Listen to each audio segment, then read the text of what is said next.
मधल्या कोणीही अजून ते MSFDA म्हणजे Maharashtra state faculty development academy हे FDPs किंवा कॅपॅसिटी बिल्डिंग प्रोग्राम अजून केले नाही आहेत. सो त्या अनुषंगाने आय थिंक एक छोटासा व्हिडिओ आपण बघूया. तुम्हालाही अंदाज येईल की आपण फॅकल्टीसाठी नॉन टीचिंग स्टाफ किंवा VCs मॅनेजमेंट यांच्यासाठी कशा प्रकारचे ट्रेनिंग देतो.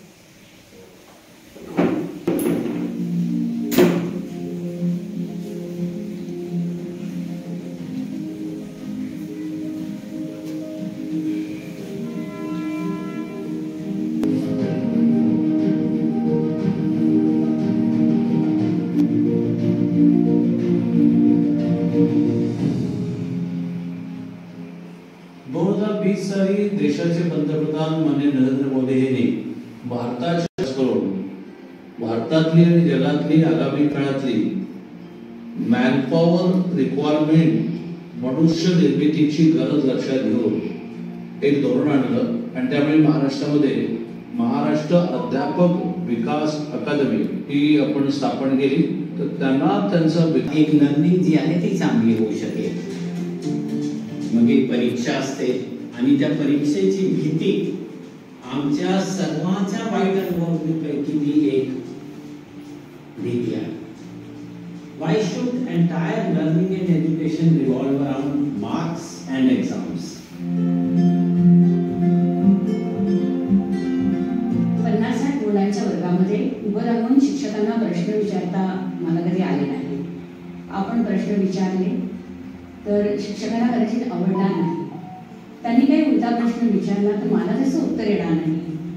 वर्गात माझी फजिती होईल. आपल्या अकॅडमिक मध्ये तर त्या चॅलेंजेसला टॅकल कसं करायचं वेगवेगळ्या विशेषांशांना त्यावेळी टाईप केलं. आता पुढं ट्रायबल ट्रॅक जर्नी म्हणून इकडे काय आमचा होतो बोलणं विद्यापीठाकडे टाईप केलेला आहे.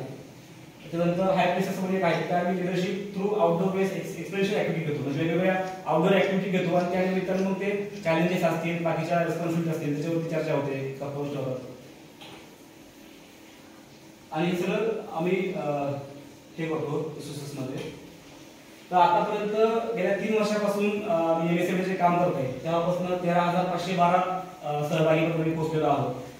1786 वेगवेगळे कॉलेजेस आमच्याकडे आता आलेले आहेत आणि 36 डिस्ट्रिक्ट मधले आहेत. त्याच्यामध्ये मेल फिमेल रेशो पण चांगला आहे.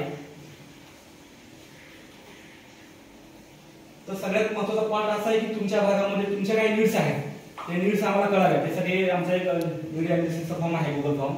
तो तुम्ही पुन्हा स्कॅन करा. त्याच्यामध्ये वेगवेगळे विषय आहेत. त्या विषयाच्या अनुषंगाने तुम्ही टिक करा की तुम्हाला ते विषय इम्पॉर्टंट वाटतात. त्याच्या अनुषंगाने आम्हाला पुढे तसा विचार करता येईल. हा स्कॅन करा गुगल लेन्सचा कॅमेरा साठी.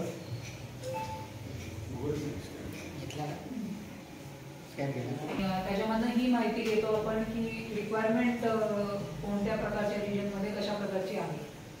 या पलीकडे जाऊन आमचं एक अनालिसिस असतं. आमच्याकडे पण इनपुट्स असतात की त्या रिजनमध्ये कोणत्या प्रकारचे ट्रेनिंग घ्यायला पाहिजे. या दोन्हीची सांगड घालून आम्ही वेगवेगळे ट्रेनिंग डिझाईन करतो आणि त्या रिजनमध्ये घेऊन जायचा प्रयत्न करतो.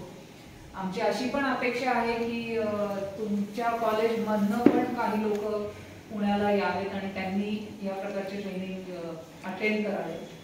सो मी प्रिन्सिपल सरांना पण विनंती करेन की त्यांनी ॲटलिस्ट वर्षातनं एक तरी ट्रेनिंग सगळ्यांनी केलं पाहिजे असं म्हणावं आणि तेवढं पाठवावं. एक आठवडा सगळ्यांना 1 आठवड्याचं असेल 3-4 दिवसांची काही ट्रेनिंग आहे. आपल्या महाविद्यालयामध्ये आदिती मॅडम त्यांच्यासोबत गणेश सर आलेले आहेत. तर त्यांनी आपल्याला या ठिकाणी अतिशय चांगल्या प्रकारे मार्गदर्शन केलेलं आहे. आता मॅडम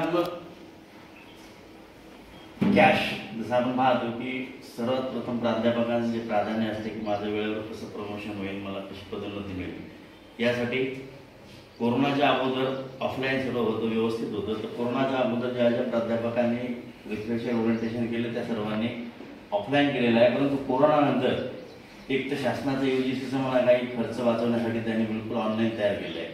त्यामुळं या ठिकाणी आता एवढं सांगता येईल की जर आपल्याला घरबसल्या एखादा कोर्स करता येत असेल तर लोक जाण्याची मानसिकता नसते. हे सर्वात महत्त्वाचं आहे. आणि माझ्याकडं 1 वर्षापासून ग्रुपसुद्धा आहे MPSचा. मी बऱ्याच जणांना सांगितलं. पण जसं मी तुम्हाला सांगितलं की ऑफलाईन आणि ऑनलाईनमध्ये घरबसल्या कामामध्ये आणि तिथे जाण्याची आवश्यकता नाही. कारण माझ्या ग्रुपला माझ्या मोबाईलमध्ये व्हॉट्सअपला ग्रुपसुद्धा आहे. मला 1-2 फोन आले आणि मी 1-2 लोकांना सुद्धा म्हटलेलं आहे. आता राहिला प्रश्न, सरांनी सांगितलं इंग्लिश मराठीचा, तर हे 12 महिने कोर्स चालतात. असं नाही की उन्हाळ्यामध्ये चालत नाही किंवा दिवाळीची सुट्टी चालत नाही, फक्त आपली मानसिकता वाईट जाण्याची. त्यामुळे आता जवळजवळ आमच्याकडं सर्व प्राध्यापक लोक असोसिएट पोझिशनला आहेत, म्हणजे सर्वांचं कॅश वगैरे ओके आहे. तरी पण मी तुम्हाला सांगतो की दिवाळीपर्यंत एका प्राध्यापकांना मी आपल्या ऑफलाईनसाठी सुद्धा पाठवण्याची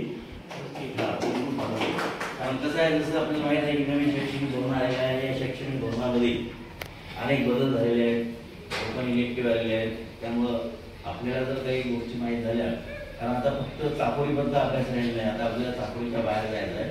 त्यामुळे आपल्याला असे कोर्सेस करणं आवश्यक आहे जेणेकरून विद्यार्थ्यांमधले सुप्त गुण सुद्धा बाहेर येतील.